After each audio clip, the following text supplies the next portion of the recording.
Beda. Oh, beda. Sudah.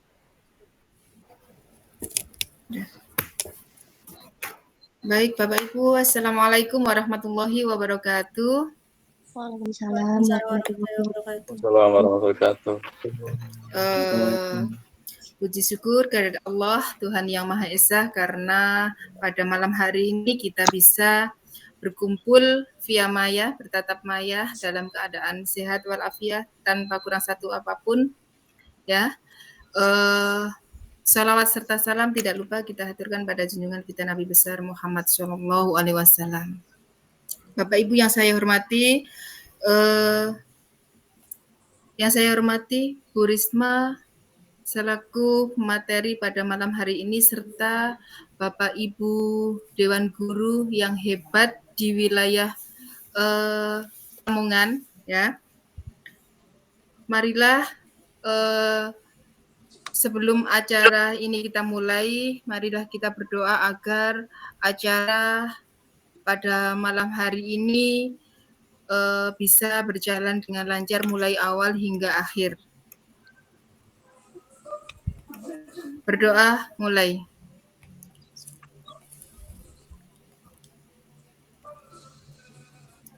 Selesai. Baik Bapak Ibu, saya sebagai pemandu acara selama kurang lebih 1 jam akan memandu acara pada malam hari ini. Nanti setelah ini kurang lebih 1 jam ke depan waktu sepenuhnya akan saya berikan kepada Bu Risma selaku pemateri. Kita mempunyai saya sebagai pemandu memiliki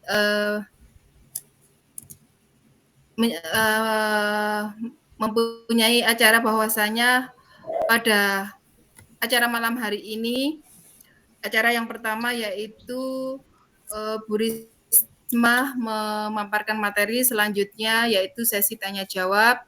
Pada saat Bu Risma melaksanakan atau memaparkan materi, diharapkan kita semua menghormati, artinya diusahakan untuk semua mikrofon dalam kondisi mute, dan jika ada dari salah satu dari Bapak Ibu guru yang ingin berbicara atau berpendapat, hendaknya raise hand terlebih dahulu.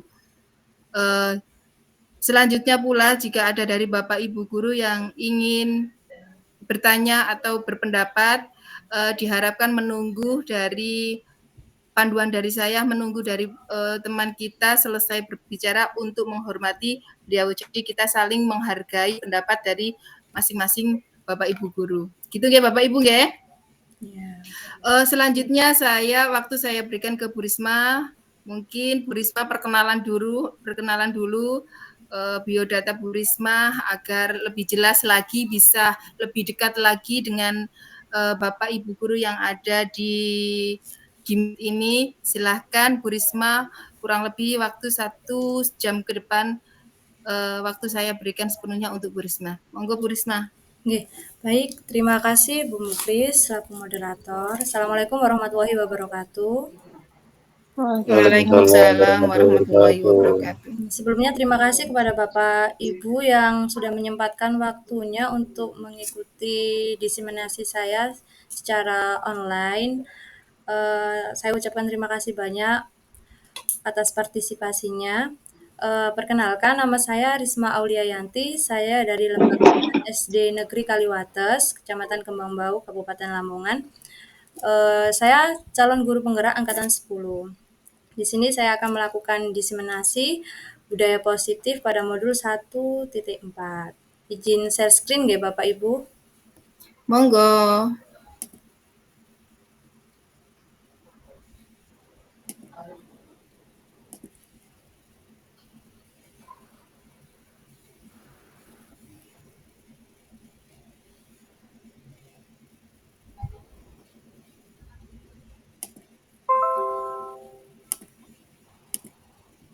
Oke. Nah, untuk kegiatan pada malam hari ini adalah diseminasi modul 1.4 budaya positif di SD Negeri Kaliwates. Saya Risma Auliayanti. calon guru penggerak angkatan 10. Sebelum kita menginjak ke materi, saya ingin Bapak Ibu memperkenalkan diri dari nama dan asal lembaga karena kebetulan yang join pada malam hari ini tidak hanya dari lembaga saya. Monggo Bapak Ibu.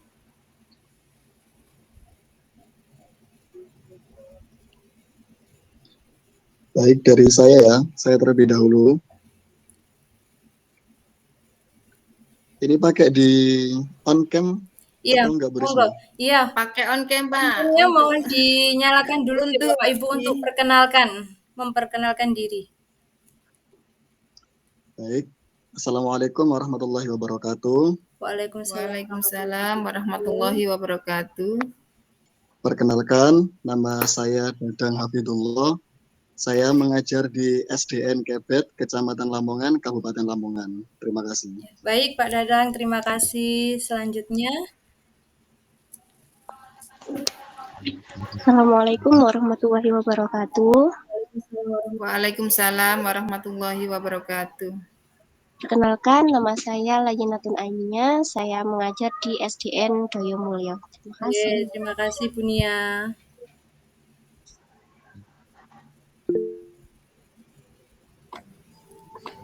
Selanjutnya saya ya. Nggih. Assalamualaikum warahmatullahi wabarakatuh. Waalaikumsalam warahmatullahi wabarakatuh. Perkenalkan, nama saya Elis Nur Syafa'ah. Saya mengajar di SDN Telago Agung. Nggih, Bu Elis, terima kasih.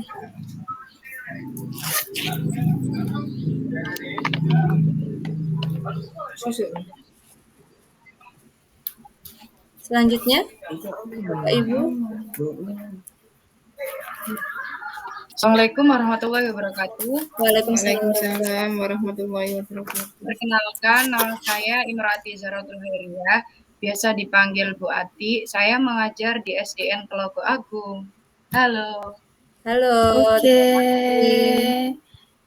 Boleh dong kita kasih tepuk tangan untuk semuanya.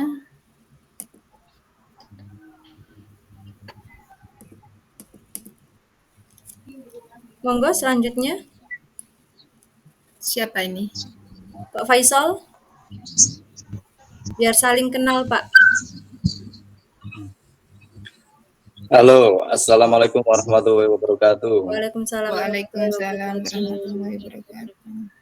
Perkenalkan, nama saya Faisal Nasikin dari SDN Kaliwates. Terima kasih. Salam kenal. Terima kasih. Salam kenal Pak Faisal. Salam kenal juga Pak Faisal.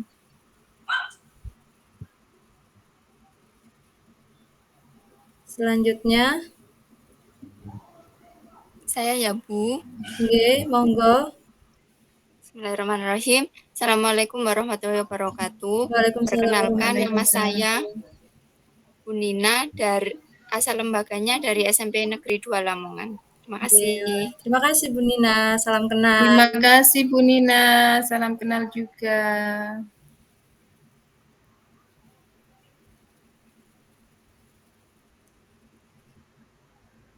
Monggo yang belum. Bu Maftuha Aini.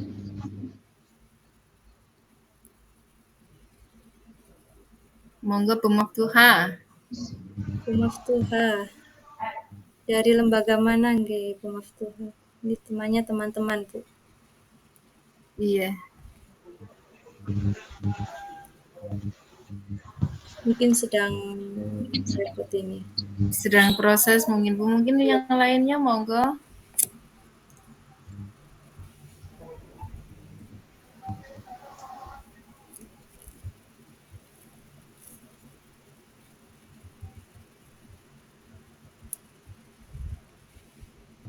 Halo yang lainnya.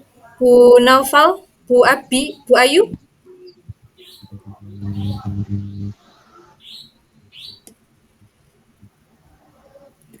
Monggo Pak Hadi memperkenalkan diri, nama dengan asal lembaga.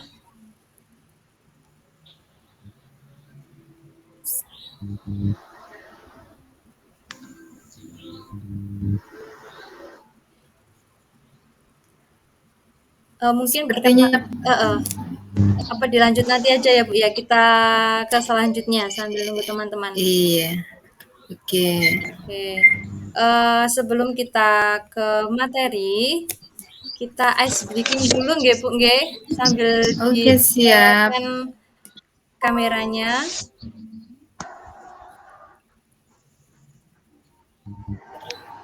Nah, untuk ice breaking kali ini adalah sambung kata. Misalnya, nanti pertama saya nggih, saya Nggih. misalnya ada kalimat, pagi hari ini hujan turun. Nah, dari kata yang terakhir nanti Bapak Ibu harus melanjutkan dan harus menunjuk salah satu temannya. Nanti teman yang ditunjuk melanjutkan kata yang terakhir tadi.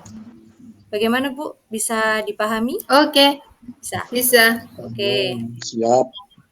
Saya mulai dari saya dulu ya Bu ya. Nggih. Oke.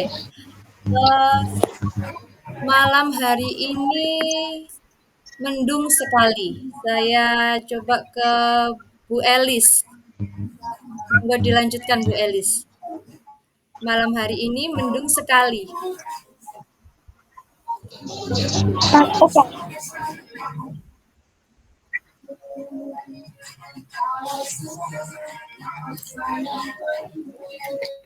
Bu Elis sepertinya belum itu nggih. Kita ke Pak Dadang aja. Malam hari ini mendung sekali. Monggo diteruskan. Kalimatnya ini harus nyambung dengan tema atau bebas ya, Bebas. Risma? Bebas. Kita Bebas, ambil ya. kata Coba yang paling diulangi belakang lagi, aja, Risma. Pak. Oke. Kata atau hurufnya? Kata. Oh, kata, oke. Diulangi lagi, Bu Risma. Malam hari ini mendung sekali. Berarti sekali. Sekali ya berarti ya? Ya, sekali. Sekali-kali mungkin saya ingin pergi ke Malang. Malang. Coba ditunjuk Pak Dadang, siapa selanjutnya? Ke Bu Ati. Bu Ati, monggo dilanjutkan. Malang. Malang adalah tempat wisata yang kemarin aku sama teman-teman. Ayo coba Bu Maaf Ati. ya, ini sambil Ditunjuk. Enggak apa-apa. teman, saya lempar ke Bu Ayu. Monggo Bu Ayu. Apa? Diulangi. Kalimat terakhirnya adalah teman. Monggo dilanjut. Teman adalah sahabat yang baik. Baik, monggo dilempar kemana Bu Ayu? Pak Hadi. Monggo Pak Hadi dilanjutkan kalimatnya.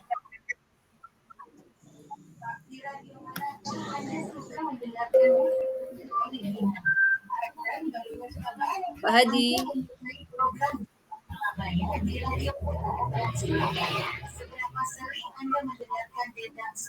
Mungkin bisa ke yang lain dulu Bu Ayu. Yang belum? Pak Hanif. Monggo Pak Hanif. Ini tadi apa? Apa tadi? Baik ya. Iya. Baik. Baiklah, kita lanjutkan ke materi yang materi inti. Inti. Monggo Pak dilempar kemana? Dilempar ke Bu Muklis. Monggo Bu Muklis. Inti Bu.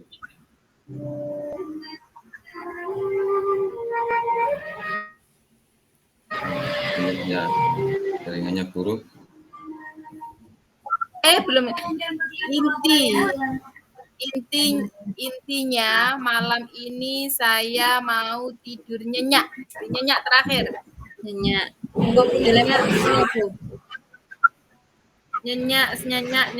Selamat datang Pak Darso. Oh, ada Pak Darso. Selamat datang Pak.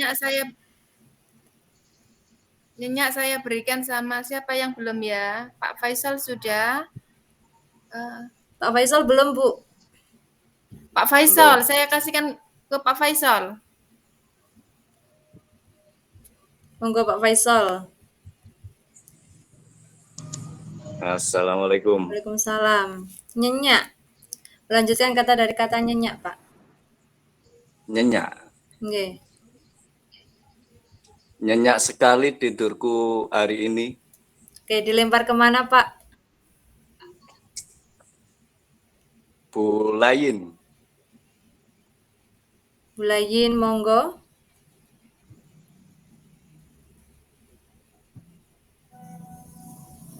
Bulayina.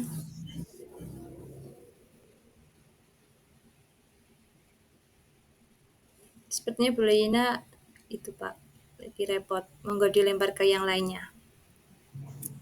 Yang lainnya siapa ya? Bunina, Bunina. Bunina. Monggo Bunina. Boleh diulang lagi, Pak, kata terakhirnya tadi. Nyenyak. Oke. Nyenyak membuat pagiku segar kembali. Monggo Bu, kata terakhir kembali, monggo dilanjut, dilempar ke sinten? Kembali ke Bu Ariyanti tadi sudah atau belum ya, Bu? Belum. Ya, monggo. Monggo Bu Ariyanti.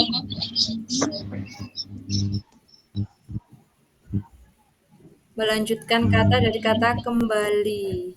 Melanjutkan kalimat.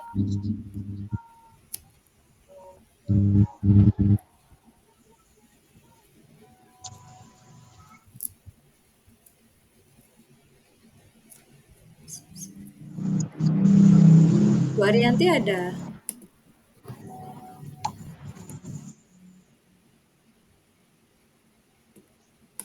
Ke Bu Elis aja Bu yang itu. Monggo Bu Elis dilanjutkan.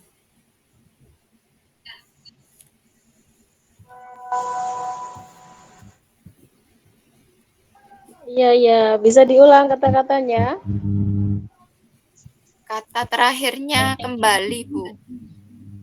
Kembali ke laptop. Ke laptop. Sudah cukup. Nggih. Ini masih ada yang belum enggak, Bu, nggih? Lanjut ke siapa nggih yang belum? Bu Ariyanti. Bu Novida Husnul Khotimah. Belum.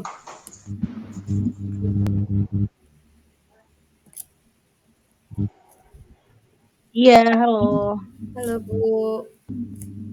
Oke, jadi dari kata laptop ya? Iya. Iya. Oke, laptop digunakan sebagai fasilitas pembelajaran. Oke, terima kasih Bu pembelajaran. Oke, sama-sama. Ya, mungkin yang teman-teman yang lain sinyalnya kurang stabil, jadi untuk ice breaking kali ini kita akhiri nggih Bu nggih. Kita lanjut ke materi diseminasi budaya positif.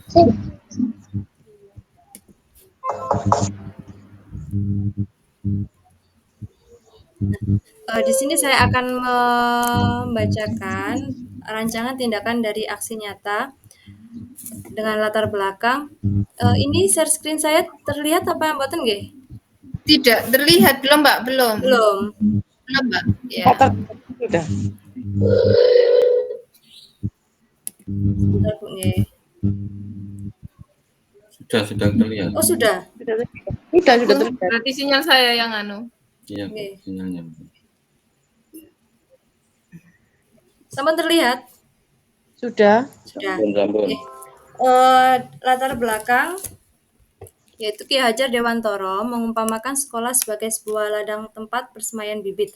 Agar bibit bisa berkembang secara maksimal, maka petani dapat memperbaiki kondisi tanah, memelihara bibit tanaman, memelihara pupuk dan air, membasmi ulat-ulat atau jamur-jamur yang mengganggu hidup bibit tanaman dan lain sebagainya.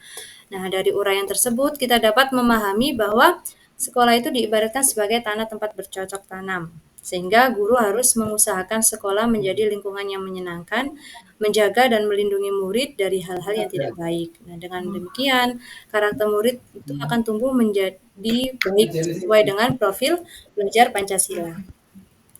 Nah, Tujuan dari aksi nyata ini dibuat itu untuk menumbuhkan budaya positif di sekolah dengan meyakini nilai-nilai kebajikan universal serta menciptakan murid yang merdeka, mempunyai disiplin kuat sesuai dengan profil pelajar Pancasila.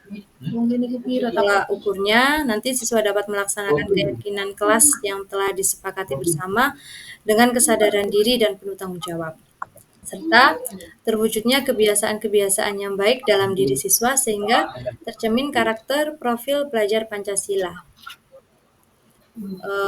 Untuk selanjutnya yaitu nanti akan dibuat rencana perbaikan, kemudian mengevaluasi kesepakatan kelas yang telah dibuat secara berkala, menempatkan diri pada posisi kontrol manajer secara konsisten dan berkelanjutan, kemudian menerapkan segitiga restitusi pada setiap masalah yang ada, dan berkolaborasi dengan semua pihak demi terwujudnya budaya positif. Nah, adapun tindakan yang akan dilakukan, yang pertama, kemarin sudah menghadap kepala sekolah untuk menjelaskan pentingnya penanaman budaya positif dan keyakinan kelas di sekolah, serta meminta izin untuk mendisiminasikan bersama rekan guru.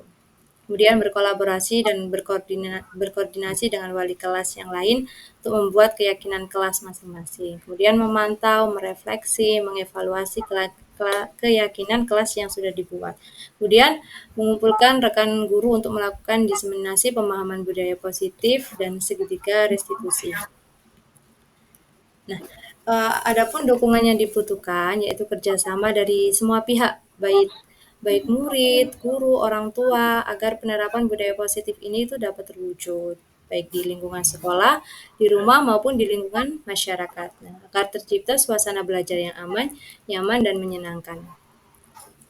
Berikut saya akan menjelaskan tentang materi budaya positif. Adapun konsep utama modul budaya positif, yang pertama nanti akan saya paparkan perubahan paradigma belajar, yang kedua disiplin positif, ketiga nilai-nilai kebajikan, keempat teori motivasi perilaku manusia, kelima kebutuhan dasar manusia, keenam posisi kontrol restitusi, ketujuh keyakinan kelas, dan yang terakhir nanti akan saya paparkan tentang segitiga restitusi. Nah, untuk materi yang pertama yaitu perubahan paradigma belajar. Pembelajaran dengan paradigma baru.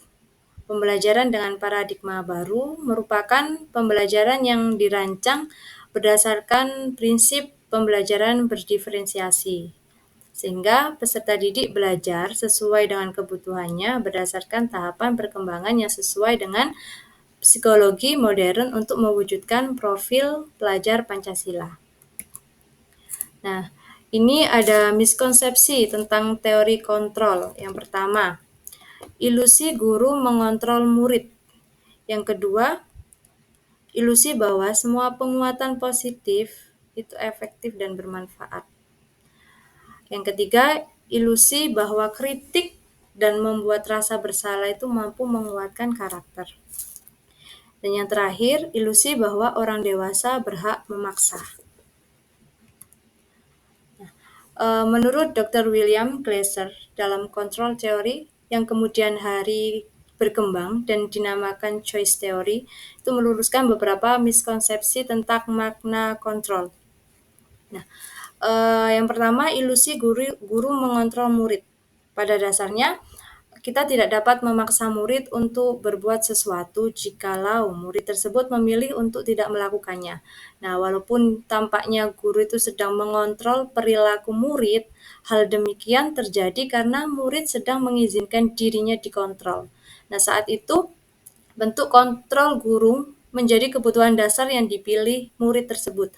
Teori kontrol menyatakan bahwa semua perilaku itu memiliki tujuan, bahkan terhadap perilaku yang tidak disukai. Sedangkan ilusi bahwa semua penguatan positif efektif dan bermanfaat. Penguatan positif atau bujukan itu adalah bentuk-bentuk kontrol segala usaha untuk mempengaruhi murid agar mengulangi suatu perilaku tertentu. Nah, adalah suatu usaha untuk mengontrol murid tersebut dalam jangka waktu tertentu, kemudian murid tersebut akan menyadarinya dan mencoba untuk menolak bujukan kita, atau bisa jadi murid tersebut menjadi tergantung pada pendapat sang guru untuk berusaha. Kemudian selanjutnya, ilusi bahwa kritik dan membuat orang merasa bersalah itu dapat menguatkan karakter. Menggunakan kritik dan rasa bersalah untuk mengontrol murid menuju pada identitas gagal, mereka belajar untuk merasa buruk tentang diri mereka. Nah, mereka mengembangkan dialog diri yang negatif. Kadangkala sulit bagi guru untuk mengidentifikasi bahwa mereka sedang melakukan perilaku ini karena seringkali guru cukup menggunakan suara halus untuk menyampaikan pesan negatif. Untuk selanjutnya, ilusi bahwa semua penguatan positif, efektif, dan bermanfaat. Nah, banyak orang dewasa yang percaya bahwa mereka memiliki tanggung jawab untuk membuat murid-murid berbuat hal-hal tertentu. Apapun yang dilakukan dapat diterima, selama ada sebuah kemajuan berdasarkan sebuah pengukuran kinerja. Nah, pada saat itu pula, orang dewasa akan menyadari bahwa perilaku memaksa itu tidak akan efektif untuk jangka waktu yang panjang, dan sebuah hubungan permusuhan akan terbentuk. Untuk selanjutnya, merubah paradigma stimulus respon ke pendekatan teori kontrol. Stimulus respon realitas atau kebutuhan kita sama, pada teori kontrolnya realitas kebutuhan kita berbeda. Nah, dari stimulus respon, misalnya semua orang melihat hal yang sama, teori kontrolnya setiap orang memiliki gambaran yang berbeda. Kita mencoba mengubah orang agar berpandangan sama dengan kita. Teori kontrolnya kita berusaha memahami pandangan orang lain tentang dunia. Selanjutnya, perilaku buruk dilihat sebagai suatu kesalahan. Teori kontrol, semua perilaku memiliki tujuan. Orang lain bisa mengontrol saya. Teori kontrolnya hanya Anda yang bisa mengontrol diri Anda. Saya bisa mengontrol orang lain. Anda tidak bisa mengontrol orang lain. Pemaksaan ada pada saat bujukan gagal. Teori kontrolnya kolaborasi dan konsensus menciptakan pilihan-pilihan baru. Yang terakhir, model berpikir menang atau kalah. Teori kontrolnya model berpikir menang-menang. Nah, untuk materi yang kedua, yaitu tentang disiplin positif. Tujuan dari disiplin positif ini yaitu untuk menanamkan motivasi yang ketiga pada murid-murid, yaitu untuk menjadi orang yang mereka inginkan dan menghargai diri sendiri dengan nilai-nilai yang mereka percaya. Dian Gosen dalam bukunya Restructuring School Discipline tahun 2001, Dian menyatakan bahwa arti dari kata disiplin itu berasal dari bahasa Latin disciplina, yang artinya belajar. Nah, Dian juga menyatakan bahwa arti asli dari kata disiplin ini juga berkonotasi dengan disiplin diri. Nah, disiplin diri dapat membuat seseorang menggali potensinya menuju kepada sebuah tujuan mulia, sesuatu yang dihargai dan bermakna. Dengan kata lain, disiplin diri juga mempelajari bagaimana cara kita mengontrol diri dan bagaimana menguasai diri untuk memilih tindakan yang mengacu pada nilai-nilai yang kita hargai agar tercapai tujuan mulia yang diinginkan. Untuk materi yang ketiga, terkait dengan nilai-nilai kebajikan. Nilai-nilai kebajikan adalah sifat-sifat positif manusia yang merupakan tujuan mulia yang ingin dicapai setiap individu. Seperti yang telah dikemukakan oleh Dr.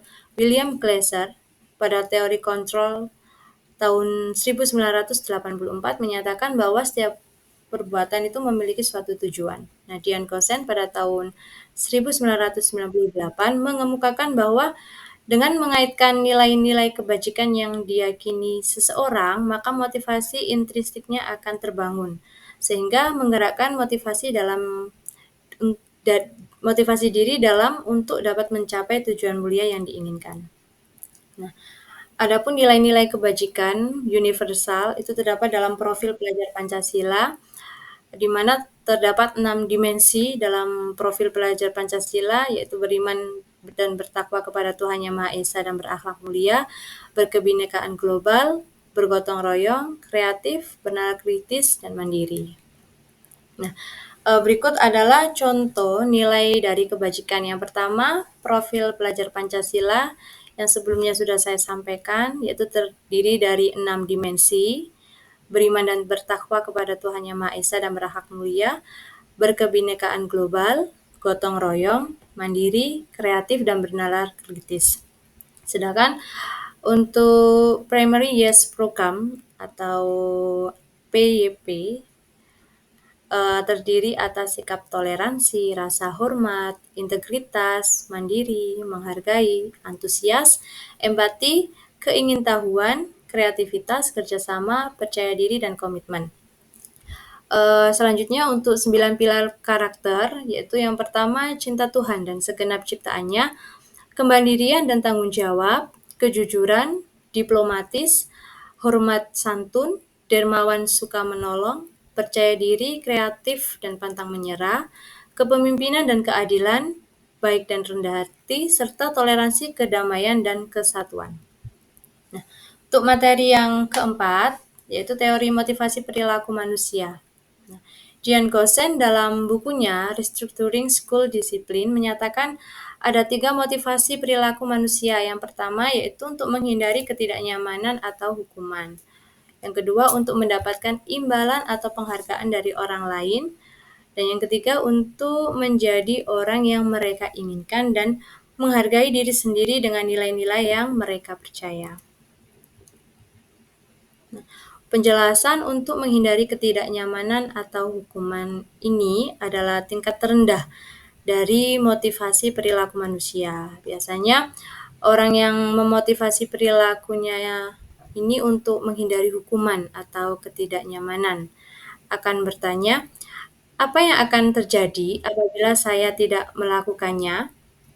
Nah, sebenarnya mereka sedang menghindari permasalahan yang mungkin muncul dan berpengaruh pada mereka secara fisik, psikologis, maupun tidak terpenuhinya kebutuhan mereka. Bila mereka tidak melakukan tindakan tersebut, motivasi ini akan bersifat eksternal. Yang kedua, untuk mendapatkan imbalan atau penghargaan dari orang lain. 1 tingkat di atas motivasi yang pertama tadi. Yaitu di sini orang berperilaku untuk mendapatkan imbalan atau penghargaan dari orang lain. Orang dengan motivasi ini itu akan bertanya, apa yang akan saya dapatkan apabila saya melakukannya? Nah, mereka melakukan sebuah tindakan untuk mendapatkan pujian dari orang lain, yang menurut mereka penting dan mereka letakkan dalam dunia berkualitas mereka. Nah, mereka juga melakukan sesuatu yang mendapatkan hadiah, pengakuan atau imbalan. Motivasi ini juga disebut bersifat eksternal. Nah, yang ketiga, untuk menjadi orang yang mereka inginkan dan menghargai diri sendiri dengan nilai-nilai yang mereka percaya. Orang dengan motivasi ini akan bertanya, akan menjadi orang yang seperti apa apabila saya melakukannya? Mereka melakukan sesuatu karena nilai-nilai yang mereka yakini dan hargai, dan mereka melakukannya karena mereka ingin menjadi orang yang melakukan nilai-nilai yang mereka yakini tersebut. Ini adalah motivasi yang akan membuat seseorang memiliki disiplin positif karena motivasi berperilakunya bersifat internal, bukan eksternal. Nah, untuk konsep disiplin dengan identitas gagal dibagi menjadi 2, yaitu ada hukuman dan penghargaan. Kemudian konsep disiplin dengan identitas sukses terdiri dari 2, yaitu konsekuensi dan restitusi. Untuk hukuman yang pertama, bersifat tidak terencana atau tiba-tiba.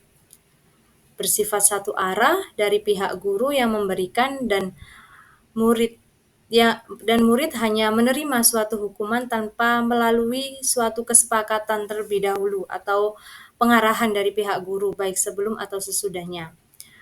Dalam bentuk penghargaan itu tidak efektif, merusak hubungan atau sifat iri, kemudian mematikan kreativitas, menghukum dengan sistem ranking, merampas hak menghargai dirinya.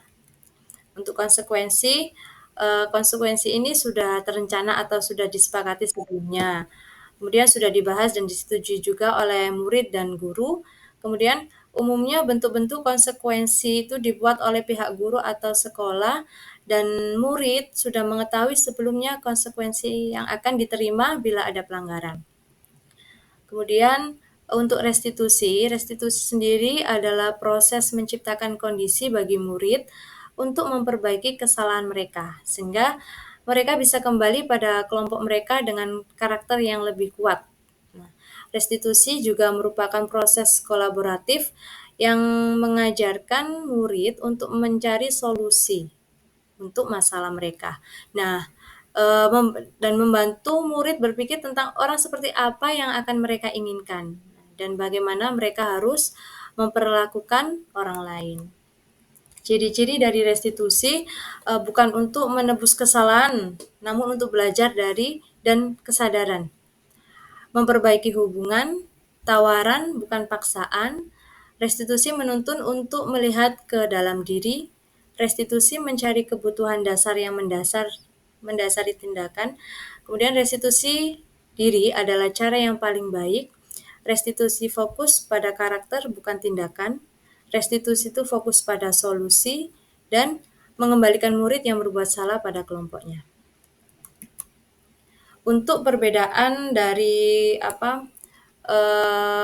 misalnya ada contoh sebuah kasus siswa sering tidak mengerjakan PR. Nah, ada 3 perlakuan, yaitu diberikan hukuman, konsekuensi, sama restitusi. Jika melalui hukuman, guru itu akan menghukum siswa tersebut, misalnya hormat bendera selama 10 menit. Guru marah dan murid takut. Nah, itu. Untuk yang konsekuensi, guru memberikan konsekuensi untuk mengerjakan PR-nya saat istirahat atau dikerjakan sebanyak 3 kali lipat. Nah, itu salah satu bentuk konsekuensi yang sebelumnya sudah disepakati bersama. Nah, guru tegas dan siswa menghormati peraturan. Sedangkan jika dilakukan dengan restitusi, guru menanyakan keyakinan kelas atau dirinya dan membantu siswa tersebut untuk menyelesaikan masalah tadi. Seperti contoh kasus sering tidak mengerjakan PR. Nah, selain itu, guru juga terbuka dan siswa menghormati dirinya dan orang lain. Nah, Bapak Ibu, di sini ada beberapa pernyataan atau tindakan guru. Nah, ini termasuk dalam hukuman atau konsekuensi. Monggo bisa dijawab bareng-bareng. Yang nomor 1 ada pernyataan mencatat 100 kali di dalam buku kalimat saya tidak akan terlambat lagi karena terlambat ke sekolah. Itu termasuk hukuman atau konsekuensi nggih? Konsekuensi. Monggo jawabannya lain, apakah sama dengan jawabannya Pak Dadang?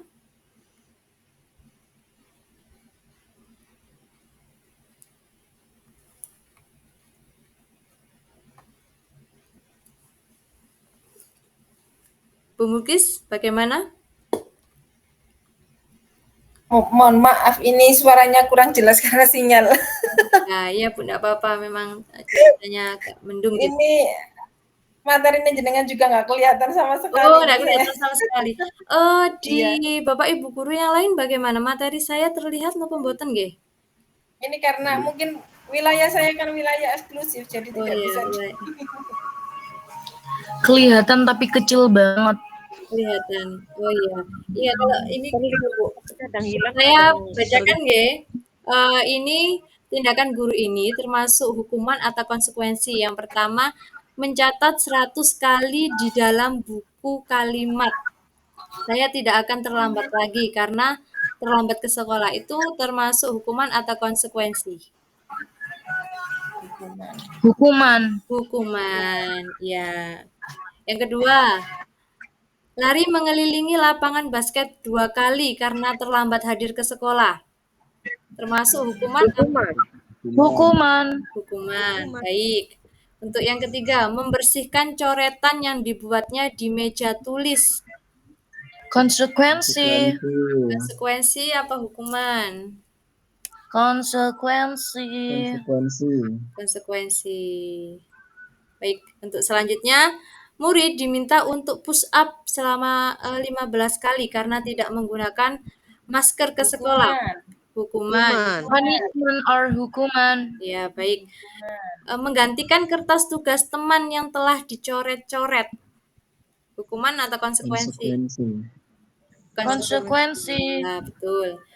Yang selanjutnya, berjemur di lapangan basket pukul 12 siang karena mengobrol dengan temannya. Hukuman. Hukuman? Ya, hukuman.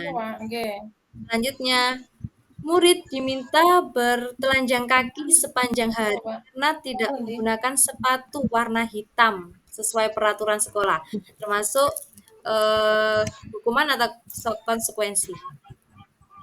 Hukuman. Kita lanjutkan, berdiri di depan kelas sambil mengangkat satu kaki karena tidak bisa menjawab pertanyaan. Hukuman. Oke. Yang selanjutnya, membersihkan tumpahan air di meja tulis karena tersenggol pada saat belajar. Konsekuensi. Bagaimana, Pak Dadang, jawabannya? Hukuman apa konsekuensi? Konsekuensi. Yang terakhir, kehilangan 10 menit jam istirahat untuk mengerjakan tugas karena terlambat datang dan tertinggal pelajaran. Kehilangan 10 menit. Konsekuensi. Konsekuensi apa hukuman? Kehilangan 10 menit. Kehilangan 10 menit jam istirahat untuk mengerjakan tugas. Konsekuensi. Putus-putus ya jaringannya. Suaranya putus-putus. Suaraku putus nggak, Bu? Enggak, mboten. Dengan jelas. Ya. Untuk yang terakhir tadi termasuk hukuman nggih? Hukuman. Oke. Kita lanjutkan. Konsekuensi. Sebentar. Kehilangan 10 menit. Hukuman. Nah, untuk materi yang kelima adalah kebutuhan dasar manusia. Kebutuhan dasar manusia ini terdiri dari 5. Yang pertama, bertahan hidup atau survival. Kemudian ada penguasaan, kasih sayang dan rasa diterima, ada kesenangan, dan kemudian kebebasan. Untuk yang pertama, kebutuhan bertahan hidup. Kebutuhan bertahan hidup atau survival itu adalah kebutuhan yang bersifat fisiologis untuk bertahan hidup, misalnya kesehatan, rumah, dan makanan. Kebutuhan biologis sebagai bagian dari proses reproduksi termasuk kebutuhan untuk tetap bertahan hidup. Komponen psikologis pada kebutuhan ini meliputi kebutuhan akan perasaan yang aman. Kemudian, kebutuhan dasar manusia yang kedua, kasih sayang dan rasa diterima. Kebutuhan ini dan 3 kebutuhan berikutnya itu adalah kebutuhan yang psikologis, kebutuhan untuk disayangi dan diterima, meliputi kebutuhan akan hubungan dan koneksi sosial, kebutuhan untuk memberi dan menerima kasih sayang, dan kebutuhan untuk merasa menjadi bagian dari suatu kelompok. Kebutuhan ini juga meliputi keinginan untuk tetap terhubung dengan orang lain seperti teman, keluarga, pasangan, hidup, teman kerja, binatang peliharaan, dan kelompok di mana kita tergabung. Nah, anak-anak yang memiliki kebutuhan dasar kasih sayang dan rasa diterima yang tinggi itu biasanya ingin disukai dan diterima oleh lingkungannya. Mereka juga akrab dengan orang tuanya. Nah, biasanya mereka belajar karena suka pada gurunya. Bagi mereka, teman sebaya itu sangat penting. Mereka juga biasanya suka bekerja dalam kelompok. Itu kebutuhan dasar manusia yang kedua, yaitu kasih sayang dan rasa diterima. Untuk selanjutnya yaitu penguasaan. Kebutuhan ini berhubungan dengan kekuatan untuk mencapai sesuatu, menjadi kompeten, menjadi terampil, diakui atas prestasi dan keterampilan kita, didengarkan dan memiliki rasa harga diri. Kebutuhan ini meliputi keinginan untuk dianggap berharga, bisa membuat perbedaan, bisa juga membuat pencapaian, kompeten, diakui, dihormati. Nah, ini meliputi self-esteem dan keinginan untuk meninggalkan pengaruh. Nah, anak-anak yang memiliki kebutuhan dasar akan penguasaan yang tinggi biasanya selalu ingin menjadi seorang pemimpin. Mereka juga suka mengamati sebelum mencoba hal yang baru dan merasa kecewa bila melakukan sebuah kesalahan. Nah, mereka juga bisa biasanya rapi dan sistematik dan selalu ingin mencapai yang terbaik. Itu adalah kebutuhan dasar manusia. Yang ketiga yaitu tentang penguasaan. Selanjutnya, kebebasan. Kebutuhan untuk bebas adalah kebutuhan akan kemandirian, otonomi, memiliki pilihan dan mampu mengendalikan arah hidup seseorang. Anak-anak dengan kebutuhan kebebasan yang tinggi ini menginginkan pilihan. Mereka perlu banyak bergerak, suka mencoba-coba, biasanya tidak terlalu terpengaruh oleh orang lain dan senang mencoba hal yang baru dan menarik. Untuk yang ketiga, kebutuhan akan kesenangan adalah kebutuhan untuk mencari kesenangan, seperti bermain, tertawa. Nah, bayangkan hidup tanpa kenikmatan apapun itu, betapa menyedihkan, gitu. Glasser menghubungkan kebutuhan akan kesenangan dengan belajar. Semua hewan dengan tingkat inteligensi tinggi, seperti anjing, lumba-lumba, primata, dan lain sebagainya, bermain. Saat mereka bermain, mereka akan mempelajari keterampilan hidup yang penting. Nah, manusia tidak berbeda. Anak-anak dengan kebutuhan dasar kesenangan yang tinggi biasanya ingin menikmati apa yang mereka lakukan. Nah, mereka juga bisa berkonsentrasi tinggi saat mengerjakan hal yang disenangi. Mereka suka permainan dan suka mengoleksi barang yang mereka sukai. Kemudian suka bergurau, suka melucu, dan juga menggemaskan. Bahkan saat mereka bertingkah laku buruk, mereka masih terlihat lucu. Itu salah satu kebutuhan dasar manusia terkait dengan kesenangan. Di sini saya akan membacakan contoh kasus terkait dari kebutuhan dasar manusia tadi, yaitu Ibu Lia, guru wali kelas 2 di SD Harapan Bangsa, sedang bingung menghadapi ulah salah satu murid di kelasnya. Doni, beberapa anak di kelas 2A telah datang padanya dan mengeluhkan Doni yang seringkali meminta bekal makan siang mereka dengan paksa. Jika Anda menghadapi situasi seperti Ibu Lia, apa yang akan Anda lakukan? Menurut Anda, kira-kira apa alasan Doni melakukan hal tersebut? Nah, di sini contoh kasusnya adalah Doni yang suka minta bekal sama teman-temannya. Nah, ibu wali kelasnya bernama Ibu Lia, wali kelas 2. Bagaimana cara Ibu Lia menghadapi ulah salah satu murid di kelasnya? Doni ini suka meminta bekal makan siang milik teman-temannya. Nah, ini berdasarkan jika dijabarkan dalam kebutuhan dasar manusia tadi. Yang pertama, jika dilihat dalam kasus Doni di atas, apabila jawaban Doni ketika ditanya oleh Ibu Ambar, Ibu Ambar, karena ia lapar dan orang tuanya tidak membawakannya bekal makan siang. Nah, maka ketika Doni ditanya Bu Ambar seperti itu dan jawabnya karena ia lapar sehingga dia meminta paksa bekal milik teman-temannya. Nah, maka kebutuhan dasar yang sedang berusaha dipenuhi oleh Doni adalah kebutuhan untuk bertahan hidup atau survival. Nah, jika Doni menjawab dia merasa hebat karena temannya jadi takut dengan dia dan menuruti keinginannya sehingga teman-temannya tadi memberikan bekal makan siangnya. Nah, maka sebetulnya Doni sedang berusaha memenuhi kebutuhan dasarnya, yaitu kekuasaan. Untuk yang ketiga, apabila Doni yang ditanya Bu Ambar tadi, kenapa kok mengambil bekal milik temannya dan dia menjawab dia merasa bosan dengan bekal makanan yang dibawakan ibunya dari rumah. Nah, karena ibunya selalu membawakan bekal yang sama, oleh karena itu dia mencoba makanan teman-temannya yang beraneka ragam. Maka di sini Dani berusaha memenuhi kebutuhannya yaitu kebebasan. Ingin mencoba bekal milik teman-temannya yang mungkin berbeda dengan bekal yang dibawakan ibunya dari rumah. Nah, untuk selanjutnya jika Doni menjawab bahwa alasannya mengambil bekal temannya itu karena dia merasa senang temannya jadi memperhatikan dia. Istilahnya apa gitu? Caper. Nah, akhirnya minta-minta sama temannya.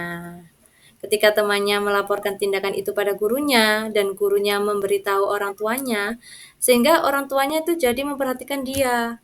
Nah, maka kebutuhan dasar yang sedang dipenuhi Doni ini tadi adalah kebutuhan akan kasih sayang dan rasa diterima.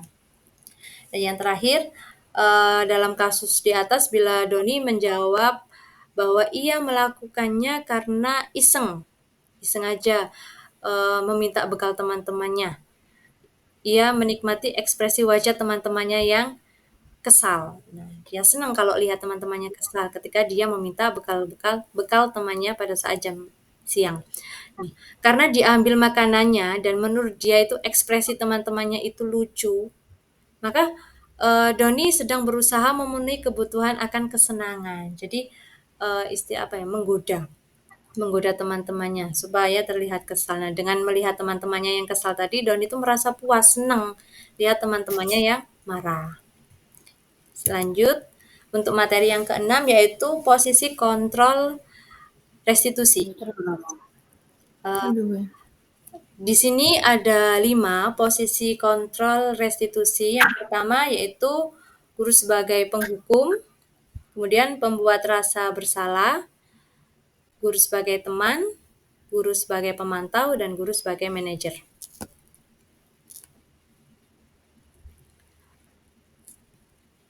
Nah, untuk yang pertama, guru sebagai penghukum. Nah, seorang penghukum itu bisa menggunakan hukuman fisik atau verbal. Nah, orang-orang yang menjalankan posisi penghukum senantiasa mengatakan bahwa sekolah itu memerlukan sistem atau alat yang dapat lebih menekankan murid-murid lebih dalam lagi. Itu kalau posisi penghukum. Nah, ciri-ciri guru sebagai posisi penghukum ini biasanya nada suaranya tinggi. Nah, dari bahasa tubuhnya biasanya suka melotot, matanya melotot, kemudian jari-jarinya menunjuk, menghardik. Nah, anak tidak memiliki kesempatan untuk memberikan alasan. Jadi, ketika anak melakukan sebuah kesalahan, guru tersebut harus memberikan sebuah hukuman baik fisik maupun verbal dengan ciri-ciri yang tadi, dengan meninggikan suara, kemudian bahasa tubuhnya bisa melotot kalau lagi marah. Nah, dari guru sebagai penghukum ini nanti dampak atau hasilnya itu murid akan marah, kecewa, dan bisa menimbulkan dendam. Kalau misalnya kita memposisikan memposisikan diri menjadi guru yang penghukum, nanti dampaknya kurang baik bagi anak. Nanti anak bisa marah, dendam dengan kita, kemudian membenci guru tersebut. Nah, yang kedua, guru pembuat merasa bersalah. Pada posisi ini biasanya guru akan bersuara lebih lembut. Membuat rasa bersalah akan menggunakan keheningan yang membuat orang lain itu merasa tidak nyaman, bersalah, atau rendah diri. Nah, ciri-ciri dari pembuat merasa bersalah ini yaitu biasanya guru kalau murid melakukan sebuah kesalahan, dia bicaranya agak lembut, melas, kemudian halus, dengan suara yang sedih, bahasa tubuhnya merapat pada anak, lesu. Nah, nanti jika kita memposisikan diri sebagai guru yang membuat merasa bersalah tadi, murid itu akan merasa bersalah. Bersalah telah mengecewakan bapak atau ibu gurunya. Nah, murid akan merasa menjadi murid yang gagal dan tidak sanggup membahagiakan orang lain. Nah, itu.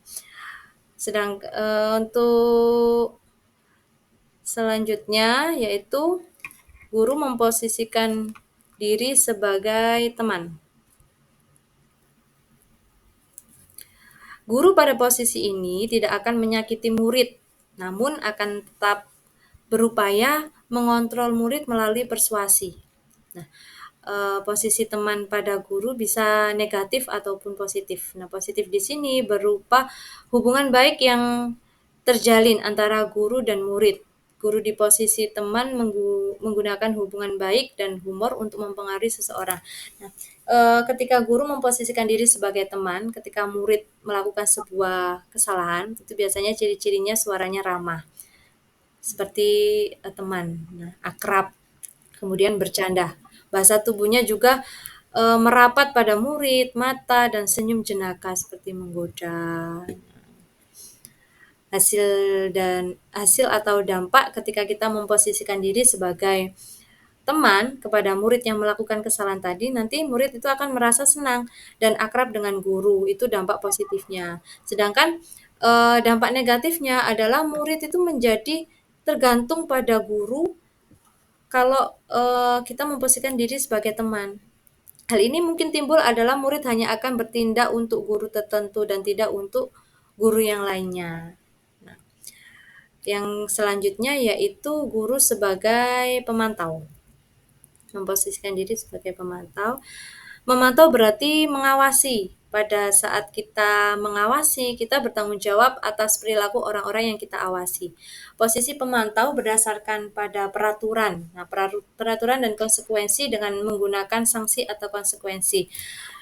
Di sini ciri-ciri guru yang memposisikan diri sebagai pemantau yaitu nada suaranya datar. Nah, bahasa tubuhnya juga formal.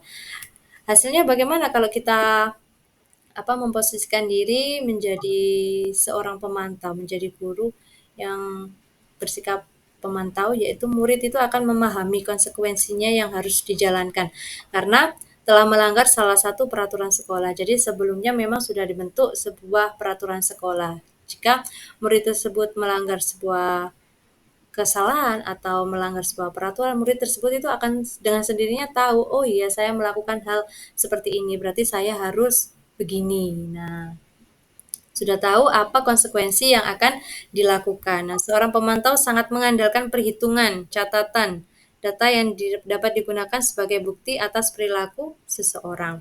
Sedangkan yang terakhir adalah posisi manajer. Nah, posisi ini di mana guru berbuat sesuatu bersama dengan murid, mempersilahkan murid mempertanggungjawabkan perilakunya, mendukung murid agar dapat menemukan solusi atas permasalahannya sendiri. Nah, guru sebagai manajer, memposisikan diri sebagai manajer itu biasanya ciri-cirinya nada suaranya halus, kemudian bahasa tubuhnya juga tidak kaku, mendekat ke murid, lebih friendly ke murid. Nah, hasilnya nanti apa? Kalau kita memposisikan diri kita sebagai manajer, yaitu murid akan mandiri, percaya diri, dan dapat memecahkan masalah. Nah, tugas seorang manajer itu bukan untuk mengatur perilaku seseorang. Kita membimbing murid untuk mengatur dirinya sendiri. Seorang manajer itu bukan memisahkan murid dari kelompoknya, tapi nanti akan mengembalikan murid tersebut ke kelompoknya dengan yang lebih baik dan kuat.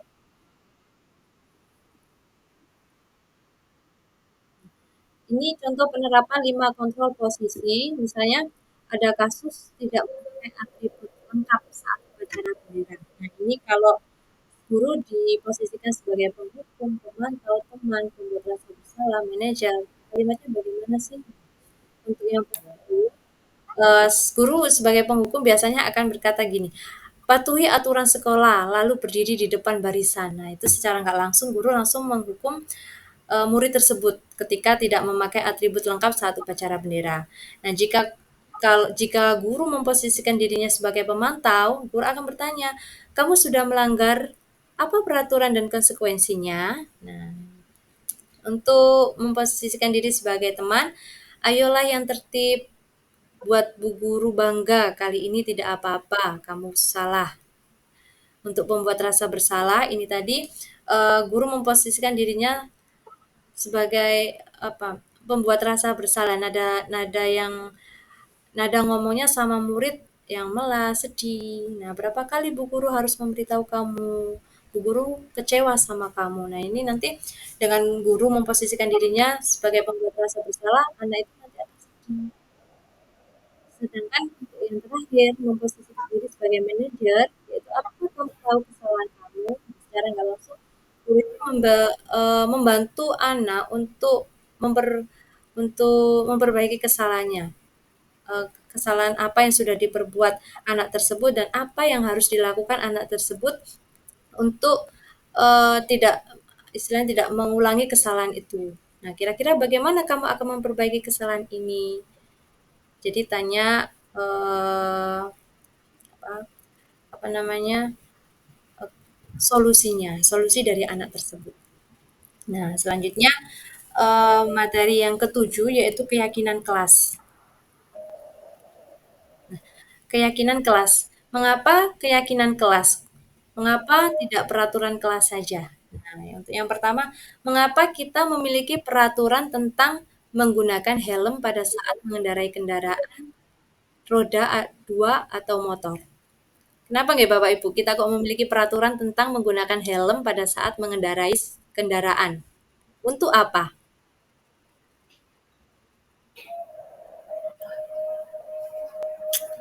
Pastinya untuk keamanan, Bu. Untuk keamanan, betul. Untuk keselamatan, G. Yang kedua, mengapa kita memiliki peraturan tentang penggunaan masker dan mencuci tangan setiap hari? Setiap saat, mohon maaf. Untuk apa? Tentunya untuk kesehatan. Untuk kesehatan, betul sekali. Jadi nilai-nilai dari keselamatan dan kesehatan tadi yang kita sebut sebagai suatu keyakinan. Kita meyakini yaitu nilai-nilai kebajikan universal yang telah disepakati secara tersirat dan tersurat lepas dari latar belakang suku, negara, bahasa maupun agama. Nah, seseorang itu akan lebih tergerak dan bersemangat untuk menjalankan keyakinannya daripada hanya sekedar mengikuti serangkaian peraturan tertulis tanpa makna. Murid pun demikian. Mereka perlu mendengarkan dan memahami arti sesungguhnya tentang peraturan-peraturan yang diberikan. Nah, apa nilai-nilai kebajikan di balik peraturan tersebut dan apa tujuan utamanya? Nah,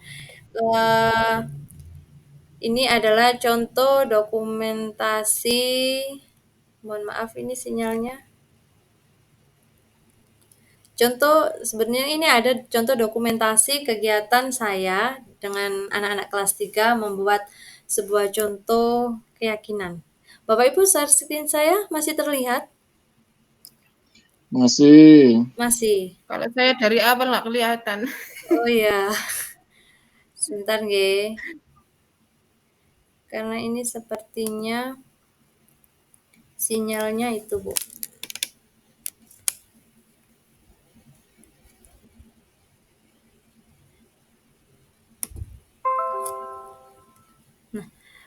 Ini ada contoh dokumentasi yang sudah saya sisipkan sebetulnya. Tapi, nah ini kalau di sini ada.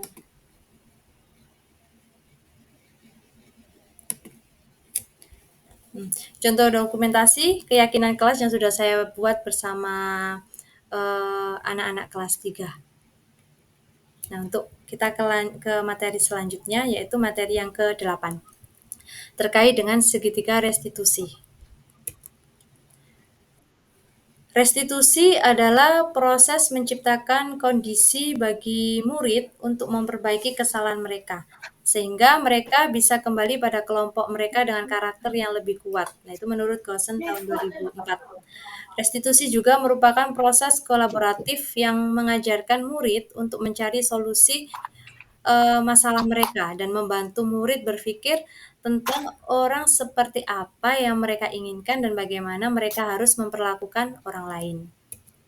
Nah, adapun tahapan segitiga restitusi ada 3. Yang pertama, menstabilkan identitas. Yang kedua, validasi tindakan yang salah. Dan yang ketiga, menanyakan keyakinan. Untuk menstabilkan identitas pada bagian dasar dari segitiga restitusi ini bertujuan untuk mengubah identitas anak dari orang yang gagal karena melakukan kesalahan menjadi orang yang sukses. Nah, anak yang melanggar peraturan karena sedang mencari perhatian itu adalah anak yang sedang mengalami kegagalan. Dia mencoba memenuhi kebutuhannya namun ada benturan. Nah, kalau kita ingin ia menjadi reflektif, maka kita sebagai guru harus meyakinkan si anak dengan mengucapkan kalimat-kalimat seperti contoh ini. Berbuat salah itu tidak apa-apa. Nah, tidak ada manusia yang sempurna. Kita bisa menyelesaikan ini. Kamu berhak merasa begitu. Nah, itu salah satu kata yang bisa kita gunakan untuk menstabilkan identitas anak ketika sedang melakukan sebuah kasus atau kesalahan. Kemudian untuk memvalidasi tindakan yang salah, menurut teori kontrol, semua tindakan manusia, baik maupun buruk, itu pasti memiliki maksud dan tujuan tertentu. Nah, seorang guru yang memahami teori kontrol itu pasti akan mengubah pandangannya dari teori stimulus respons ke berpikir proaktif yang mengenali tujuan dari setiap tindakan. Nah, kalimat-kalimat di bawah ini yang bisa kita pakai untuk memvalidasi tindakan yang salah. Misalnya, ketika murid sedang melakukan sebuah kasus atau kesalahan, kita bisa mengucapkan, padahal kamu bisa melakukan yang lebih buruk dari ini ya. Kamu pasti punya alasan mengapa melakukan hal itu. Kamu patut bangga pada dirimu sendiri, karena kamu telah melindungi sesuatu yang penting buat kamu. Dan yang terakhir, dalam segitiga restitusi yaitu menanyakan keyakinan. Teori kontrol menyatakan bahwa kita pada dasarnya itu termotivasi secara internal. Ketika identitas sukses telah tercapai, langkah pertama dan langkah yang kedua, langkah dan tingkah laku dan yang salah telah divalidasi pada langkah kedua tadi, maka anak itu siap untuk dihubungkan dengan nilai-nilai yang dia percaya dan berpindah menjadi orang yang diinginkan. Nah, untuk menanyakan keyakinan tersebut, adapun pertanyaan-pertanyaan yang menghubungkan keyakinan anak dengan keyakinan kelas. Seperti apa yang kita percaya sebagai kelas atau keluarga? Apa nilai-nilai umum yang telah kita sepakati? Nah, apa bayangan kita tentang kelas yang ideal? Nah, itu salah satu kalimat yang bisa kita berikan kepada murid terkait dengan kasus yang mereka alami. Nah, mungkin itu saja Bapak Ibu. Di sini saya berbagi pengalaman saya ketika saya mengikuti program guru penggerak dari modul pertama. Jadi kita saling belajar bareng, nggih. Saya kira cukup sekian. Barangkali ada tanggapan atau pertanyaan, monggo. Kita berikan aplaus Bapak Ibu ya, kita kasih emoticon.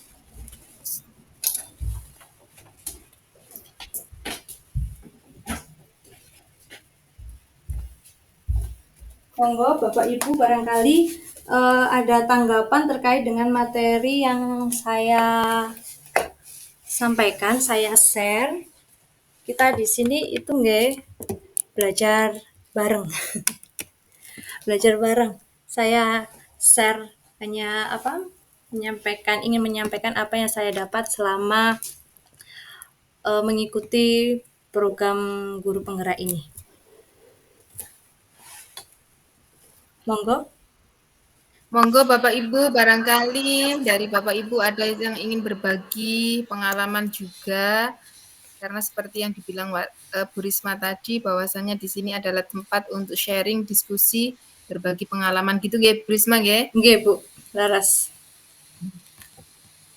Monggo.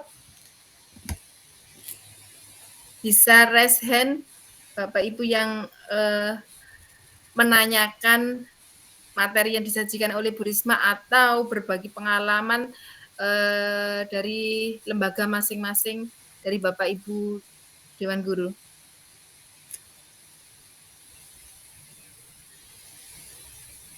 Pemaparan yang sangat luar biasa sekali dari Bu Risma tadi ya, membuka mindset kita dari di sekeliling kita yang kita sudah terbiasa dengan tindakan-tindakan, tapi ternyata di materi baru ini membuka mindset kita bahwasanya itu kurang tepat untuk kita terapkan untuk anak didik kita. Monggo. Nggih. Terima kasih Bu Muklis atas tanggapan yang diberikan. Monggo barangkali ada pertanyaan. Pak Dadang? Bu Elis? Bu Elis. Ya, Bu, mungkin Bu Elis dulu ya. Oh Bu Elis iya. dulu. Monggo Bu Elis. Silakan Bu Elis. Apa kepencet nggih Bu Elis ini tadi? Atau mungkin Pak Dadang? Pak Dadang, monggo. Silakan Pak Dadang. Baik, terima kasih atas kesempatannya. Oke. Materi yang disampaikan menurut saya cukup baik. Di sini tadi yang disampaikan materinya terkait dengan disiplin positif ya Bu Risma? Nggih, betul Pak. Terkait dengan disiplin positif. Kemudian peran guru juga di sekolah juga sangat banyak ya. Di samping di sekolah itu guru membimbing siswa-siswanya dari segi materi dan sebagainya, juga membimbing dari segi karakter siswa juga. Nah, yang ingin saya tanyakan di sini adalah apa peran penting guru dalam membangun dan memelihara budaya positif di sekolah? Terima kasih. Ya. Pertanyaan yang sangat bagus sekali. Kasih tepuk tangan dong biar agak seru. Kasih jempolnya dong. Jempol. Kasih jempolnya juga dong. Nah, untuk menanggapi pertanyaan dari Pak Dadang tadi, monggo. Oke. Peran kita sebagai guru terkait dengan budaya positif tadi, kita dituntut kita sebagai pamong itu untuk menuntut murid dalam belajar. Nah, seorang guru diharapkan juga mampu menjadi inisiator. Nah, dalam mewujudkan budaya positif di sekolah yang berpihak pada murid. Mengapa budaya positif di sekolah itu perlu diwujudkan? Nah, budaya positif di sekolah itu sangat berdampak baik Pak pada pengembangan karakter murid. Nah, peran sekolah sebagai institusi pembentukan karya pada murid itu dapat seperti filosofi dari Ki Hajar Dewantara. Adapun maksud pendidikan itu untuk menuntun segala kekuatan kodrat yang ada pada anak-anak itu, agar mereka sebagai manusia dan anggota masyarakat itu mencapai keselamatan dan kebahagiaan yang setinggi-tingginya.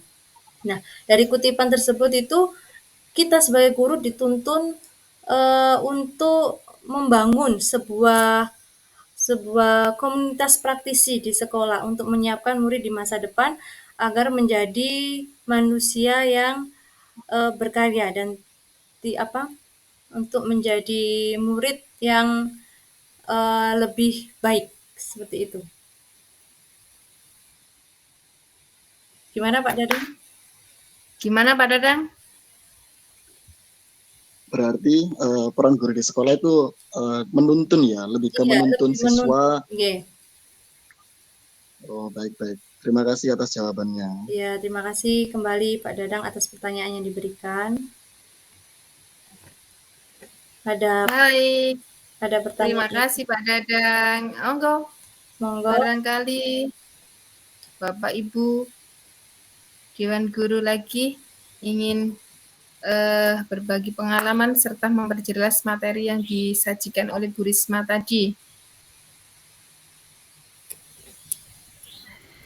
Kalau selama ini kita menuntut anak-anak mencapai KKM, kita drill dan lain sebagainya, ternyata itu kurang tepat ya Bapak Ibu ya? Nggih, enggak tepat Bu, kurang tepat.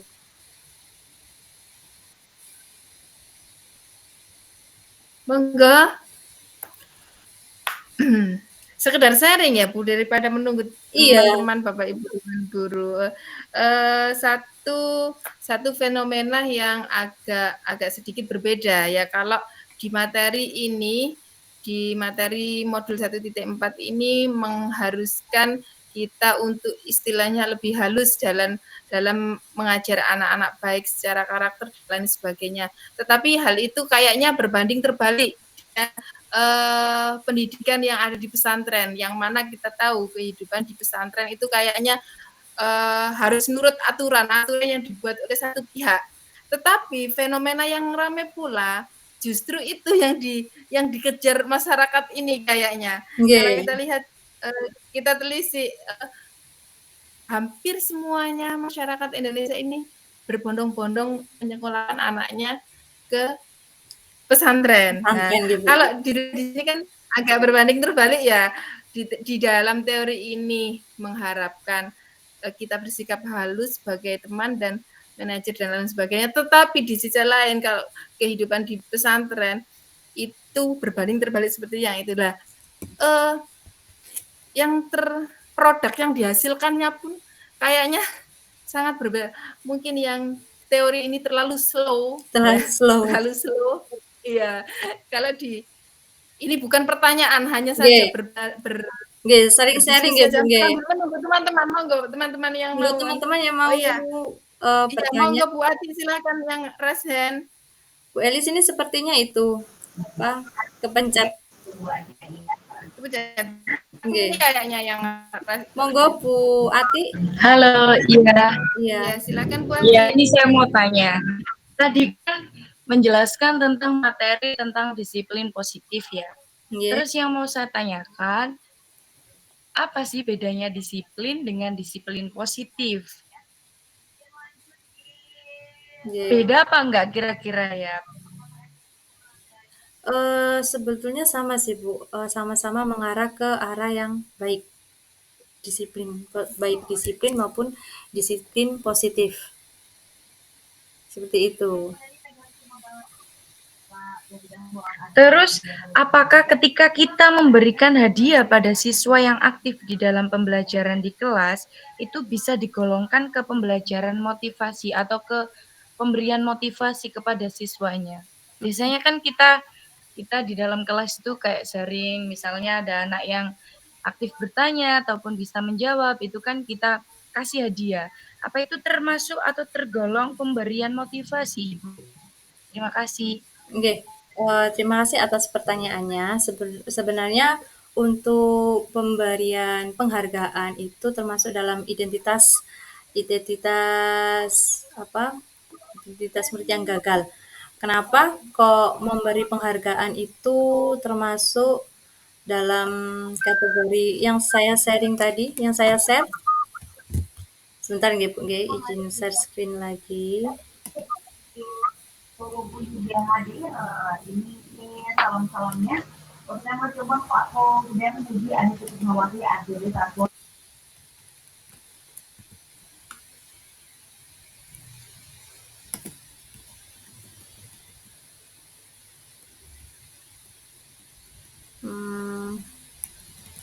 Mana nggih?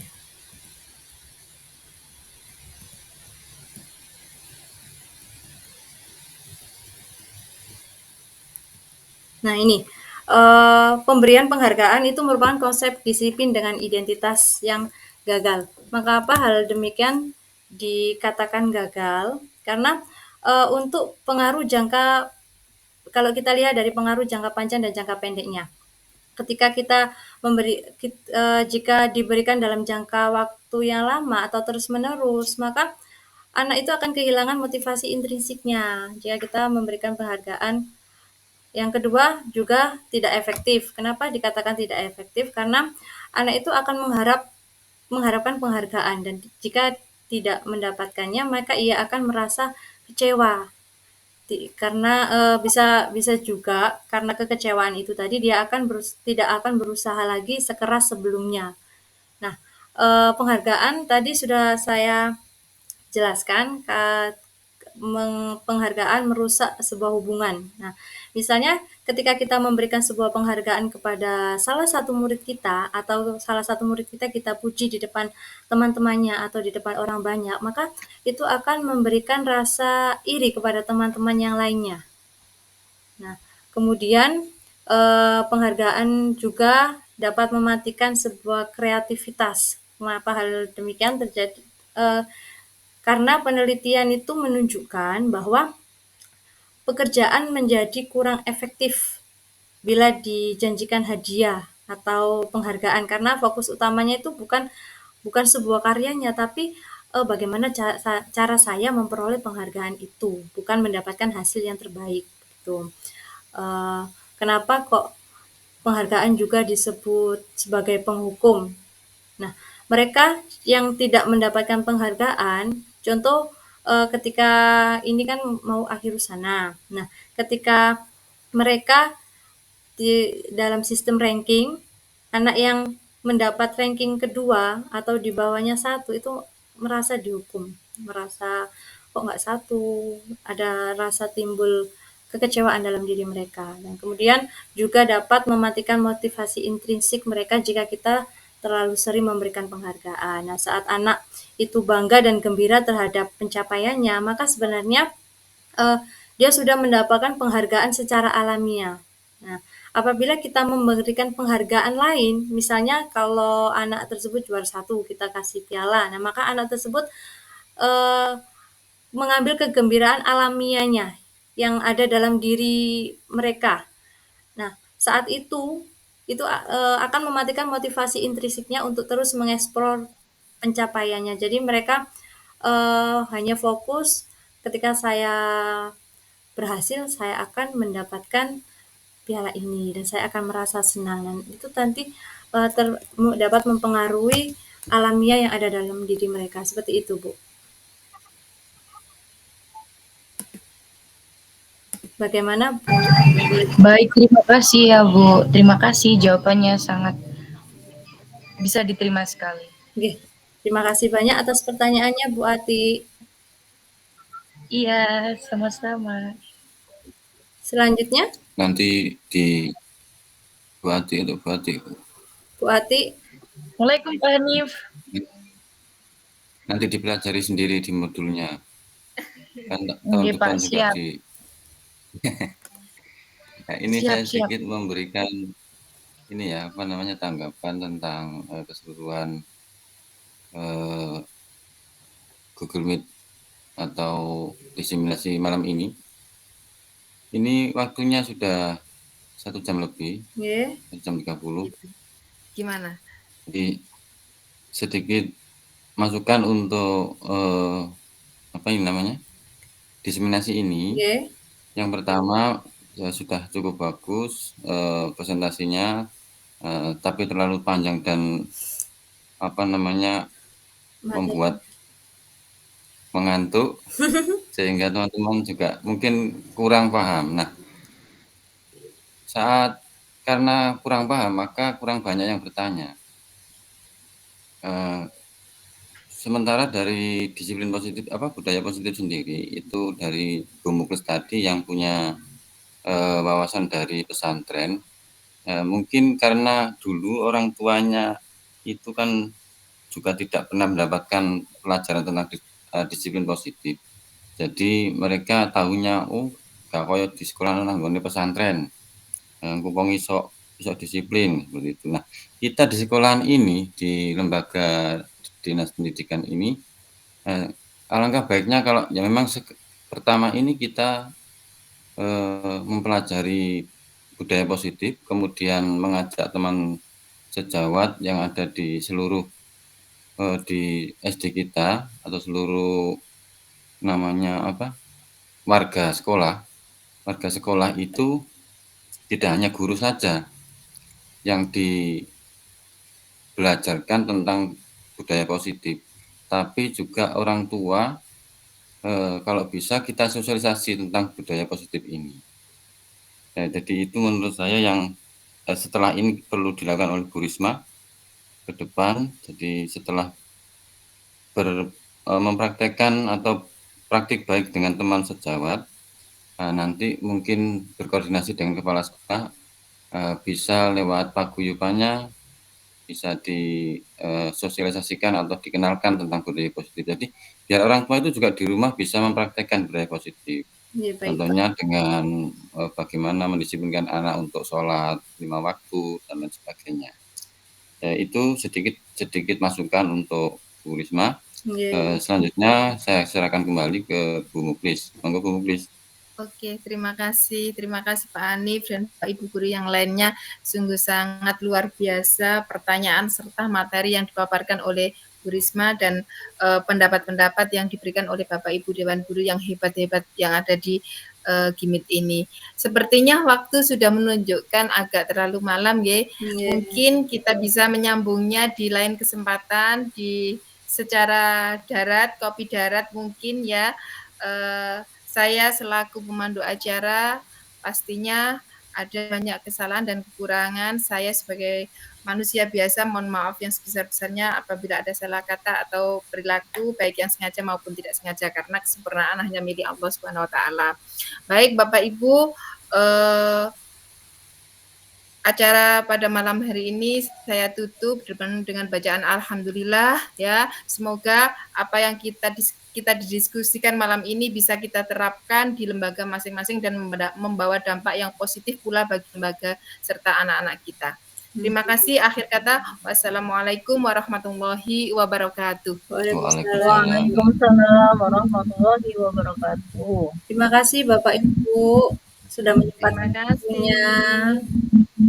Semoga Allah membalas kebaikan panjenengan sedanten nggih. Oke, terima kasih. Apakah ini masih di-record? Boleh. Saya stop dulu.